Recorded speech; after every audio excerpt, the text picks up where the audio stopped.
La Chine n'a pas détourné une rivière, ils en ont enterré une à 612 km sous terre, à travers la roche solide des montagnes. 12 milliards de dollars et une crise de l'eau si grave qu'elle menaçait de faire s'effondrer tout le réseau électrique d'une province.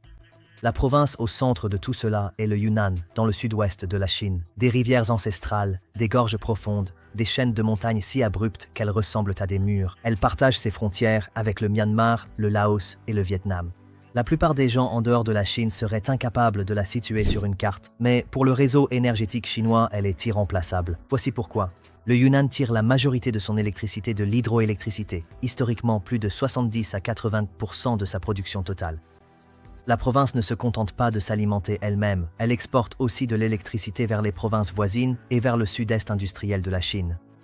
Des usines, des villes, des millions de foyers. Enlevez l'eau du Yunnan et ce n'est pas seulement une province assoiffée que vous obtenez, mais une instabilité énergétique qui se propage à travers l'une des régions les plus économiquement actives de la planète. Et c'est exactement ce qui a commencé à se produire. Les cycles de sécheresse ont commencé à s'intensifier dans les années 2000. Les lacs du plateau qui faisaient autrefois la renommée du paysage du Yunnan, le lac Jiangxi, le lac Qilu, le lac Fuxian, ont commencé à rétrécir. Certains sont tombés à des niveaux dangereusement bas. Les agriculteurs qui travaillaient la même terre depuis des générations ont commencé à abandonner leurs champs. La terre se fissurait. 3 des lacs les plus vitaux du Yunnan suffoquaient. Le lac Jiangxi, le plus grand, qui fournit également de l'eau potable à la capitale provinciale, Kunming, une ville de près de 6 à 7 millions d'habitants, a perdu tellement de volume que des proliférations d'algues ont étouffé la surface et le gouvernement a commencé à rationner l'eau en urgence. Une province énergétique assoiffée signifie une alimentation électrique instable. Et une alimentation électrique instable dans le Yunnan provoque des répercussions jusqu'à la côte. La Chine devait agir. La Chine construit des barrages comme d'autres pays construisent des autoroutes. Le barrage des Trois Gorges, la plus grande centrale électrique du monde, est chinois. Tout comme des dizaines d'autres projets hydroélectriques gigantesques à travers l'Asie. Alors pourquoi n'ont-ils pas simplement construit des barrages sur les rivières et détourné l'eau? Parce que cette fois, cette solution aurait été catastrophique. Les rivières qui alimentent la crise de l'eau du Yunnan ne sont pas des cours d'eau isolés. Ce sont des têtes de bassin, les tout débuts de certains des systèmes fluviaux les plus importants du monde. La rivière Jinsha qui traverse la région est la source du Yangtze, le fleuve qui draine l'une des zones les plus densément peuplées de la planète et nourrit des centaines de millions de personnes en aval. Si vous construisez un barrage là, vous risquez de graves conséquences en aval. La Jinsha alimente l'un des systèmes fluviaux les plus dépendants de l'eau au monde. Construire des barrages à grande échelle entraînerait des dégâts écologiques, des pressions diplomatiques de la part des voisins en aval qui dépendent des mêmes flux d'eau, ainsi que des complications que la Chine s'est efforcée d'éviter. Et puis il y a le terrain. Les montagnes Hengduan, la chaîne qui domine cette partie du Yunnan, ne se trouvent pas dans un seul bassin versant. Elles traversent simultanément 4 grands systèmes fluviaux, le Yangtze, le Mékong, le Salween et la rivière Rouge. Aucun barrage unique ne peut résoudre cela. Il faudrait un réseau de barrages si vaste et perturbateur que le remède serait pire que le mal. Il n'y avait qu'une seule solution qui fonctionnait avec le paysage plutôt que contre lui. Aller sous terre. Construire un système de tunnels si long, profond et précisément conçu qu'il déplace l'eau des zones inondées vers celles qui en manquent sans détourner les rivières en surface.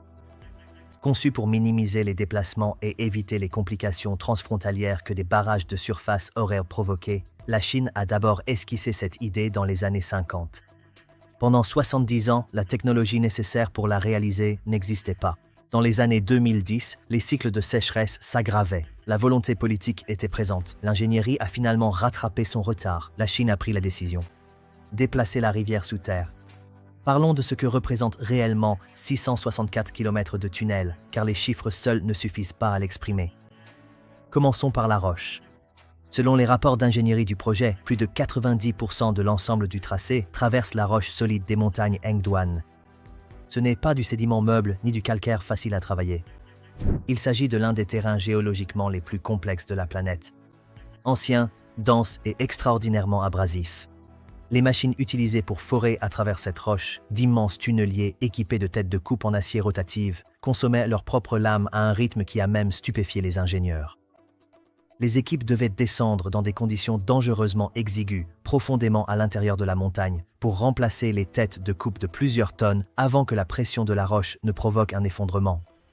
Maintenant, imaginez cela sur 664 km, 35 comtés, et des chaînes de montagnes qui s'élèvent au-dessus de vous pendant que vous travaillez à des centaines de mètres sous terre. Les sections principales du tunnel sont énormes, suffisamment larges pour permettre l'accès de véhicules pour la maintenance.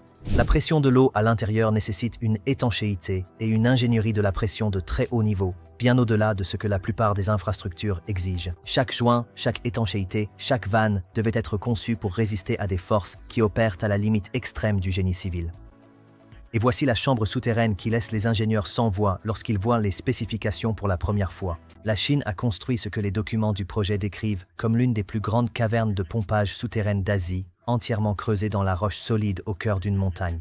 L'espace est si vaste que le Capitole des États-Unis pourrait y tenir à l'intérieur. C'est ici que se trouve la batterie de pompe, un système suffisamment puissant pour propulser des millions de gallons d'eau vers le haut à travers le relief montagneux, heure après heure, jour après jour, sans interruption. Prenez un instant pour y réfléchir. Vous êtes sous terre, à l'intérieur d'une montagne, dans une salle de la taille d'un monument national, en train de regarder des machines pousser de l'eau en amont à travers la roche, à une échelle sans précédent dans cette région du monde. Mais les ingénieurs avaient encore un problème à résoudre, et c'est un problème qui hante chaque projet d'infrastructure dans cette région. Les tremblements de terre. Les montagnes Hengduan sont sismiquement actives, le sol bouge. Et quand vous avez construit un système hydraulique de 664 km à travers la roche solide, le sol bouge est la dernière chose que vous voulez entendre. La solution était élégante. L'ensemble du système de tunnel a été conçu avec des joints sismiques et des connecteurs flexibles intégrés tout au long, permettant au tunnel de se plier plutôt que de se fissurer lorsque la terre bouge. Le système ne résiste pas aux tremblements de terre. Il bouge avec eux. Des décennies de planification et d'ambition d'ingénierie ont produit quelque chose qui n'est pas simplement un projet d'infrastructure. C'est une œuvre d'architecture souterraine conçue pour le siècle à venir. Lorsque le système fonctionnera à pleine capacité, il déplacera 3,4 milliards de mètres cubes d'eau chaque année. Cela représente environ 1 400 000 piscines olympiques d'eau redirigées chaque année des zones excédentaires vers les zones en besoin critique. Voici où elle va. Sur les 3,4 milliards de mètres cubes, 672 millions de mètres cubes sont spécifiquement alloués à la restauration des écosystèmes des lacs du plateau. Le lac Tianchi, celui qui s'asphyxiait lentement en tant que bouée de sauvetage de Kunming, fait partie des principaux bénéficiaires, tout comme les lacs Qilu et Fuxian. La qualité de l'eau s'améliore. Les écosystèmes qui mouraient lentement se stabilisent. Ces lacs sont à nouveau remplis, non seulement pour l'eau potable, mais aussi pour restaurer les systèmes agricoles et écologiques qui en dépendent. Et puis il y a les terres agricoles. Plus de 500 millions de mètres cubes du débit annuel sont consacrés à l'irrigation des terres agricoles qui avaient été asséchées et partiellement abandonnées pendant les pires années de sécheresse. Les agriculteurs qui avaient quitté leurs champs reviennent. Le sol qui se fissurait est à nouveau irrigué.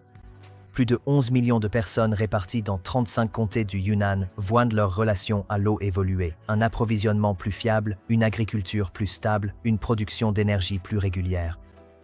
Et voici le détail qui en dit le plus sur la direction que prend la Chine avec ses infrastructures. Pas de grandes équipes ni de surveillance manuelle.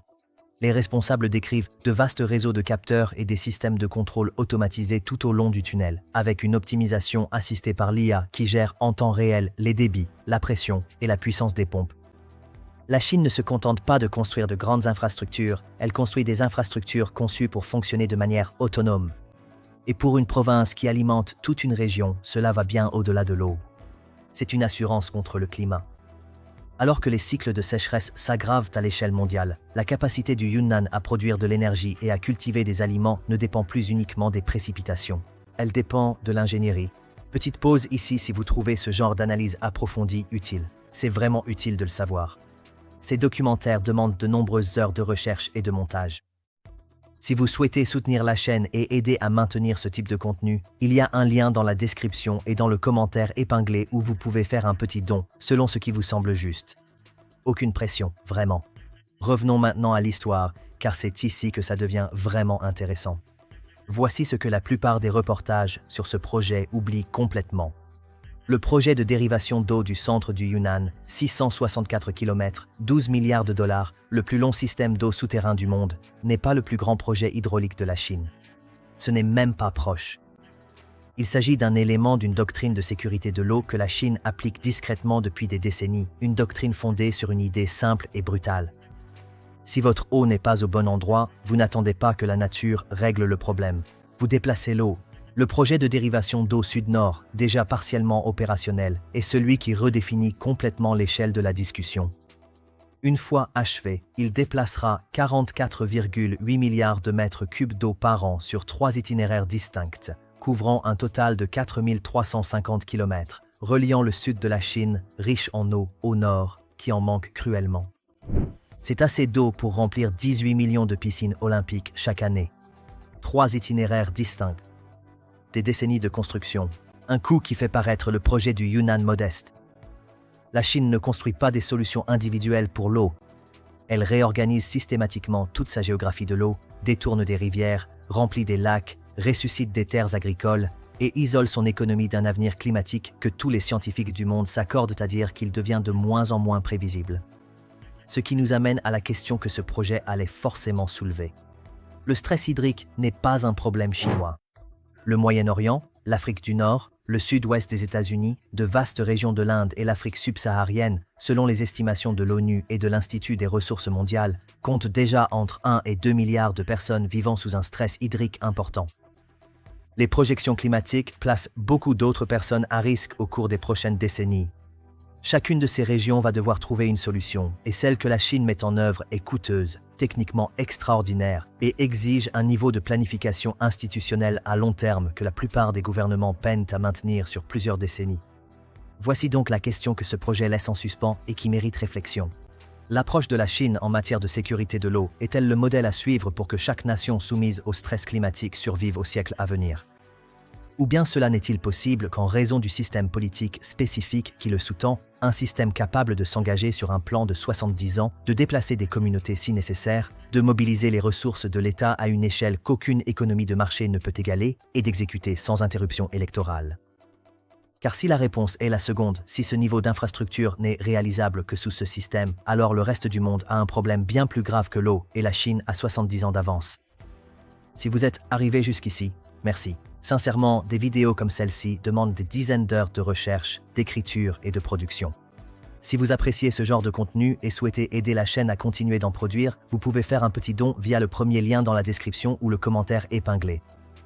Il n'y a pas d'abonnement, aucune obligation, juste une façon directe de montrer que vous en voulez plus. Chaque contribution fait réellement la différence. Et pendant que vous réfléchissez à cette question, à savoir si ce type d'infrastructure n'est possible que sous un système bien précis, voici quelque chose qui va rendre la réponse encore plus difficile. La Chine vient de construire 157 km d'autoroute.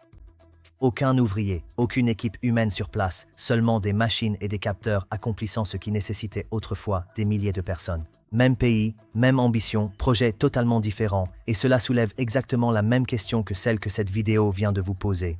Cette histoire est déjà en ligne. Le lien se trouve juste là à l'écran et dans la description ci-dessous.